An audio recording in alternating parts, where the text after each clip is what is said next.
लासलगाव येथे अमृतसर येथील डॉक्टर बाबासाहेब आंबेडकर यांच्या पुतळ्याची व संविधान प्रतिमेची विटंबनेचा ऑल इंडिया पॅन्थर सेनेकडून जाहीर निषेध व्यक्त करून पोलीस प्रशासनाला निवेदन सादर।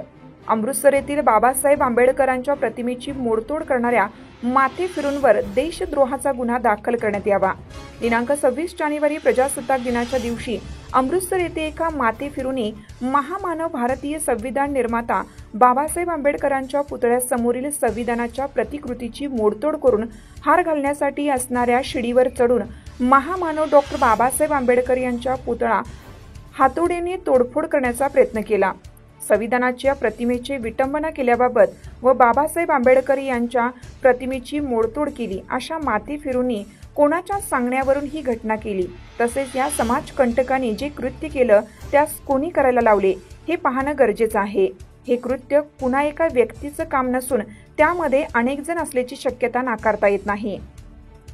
असे भरपूर कृत्य या प्रकारचे झाले असून कठोर कार्यवाही होत नसल्याने अनेक प्रकार घडत आहेत आणि त्यामुळे एकंदरच समाजकंटकाने सामाजिक सलोखा बिघडवण्याच्या हेतूने हे कृत्य केले आहे।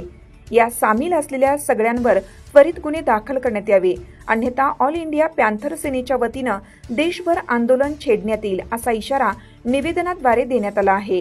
यावेळी उपस्थित भारतीय बौद्ध महासभेचे शहराध्यक्ष प्रकाश संसारे, ऑल इंडिया पॅन्थर सेनेचे युवक जिल्हाध्यक्ष दुर्गेश गरुड, ऑल इंडिया पॅन्थर सेनेचे तालुकाध्यक्ष Shamrao Salve, all India panther सेनेचे शहराध्यक्ष भोलाकाका पवार, ऑल इंडिया पॅन्थर सेनेचे ब्राह्मणगाव शहराध्यक्ष सोनू वडघुले, सामाजिक कार्यकर्ते निलेश पालवे, कुणाल केदारे आदी उपस्थित होते।